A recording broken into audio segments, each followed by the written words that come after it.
Salut à tous! J'espère que vous allez très bien. On se retrouve pour une nouvelle histoire.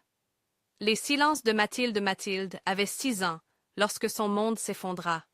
Son père, un marin, disparut en mer lors d'une tempête brutale.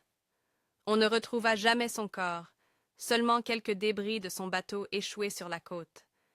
Sa mère, brisée par le chagrin, s'éteignit peu à peu, comme une bougie dont la flamme vacille avant de s'éteindre.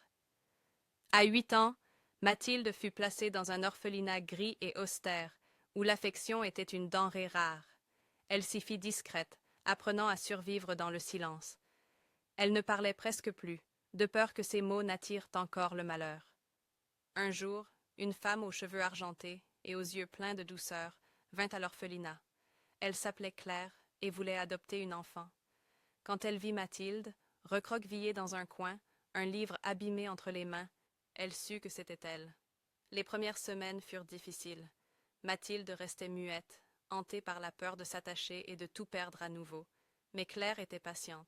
Chaque soir, elle lui lisait une histoire avant de dormir, espérant briser peu à peu le mur de silence. Un matin, après plusieurs mois, alors que Claire préparait le petit déjeuner, une petite voix tremblante s'éleva derrière elle. « Tu vas rester ?» Claire lâcha presque sa tasse. Elle se retourna et vit Mathilde, les yeux pleins de larmes, la lèvre tremblante. Elle la prit dans ses bras et, serrant doucement cette petite fille si brisée, elle murmura « Toujours ». Et pendant un instant, Mathilde crut que le bonheur était possible. Mais la vie, cruelle et capricieuse, n'avait pas fini de lui arracher ce qu'elle aimait. Quelques mois plus tard, Claire tomba malade. Une maladie rapide, sans pitié. Mathilde, du haut de ses 9 ans, veilla sur elle comme elle l'avait fait pour sa mère, retenant ses larmes, terrifiée à l'idée d'être à nouveau seule.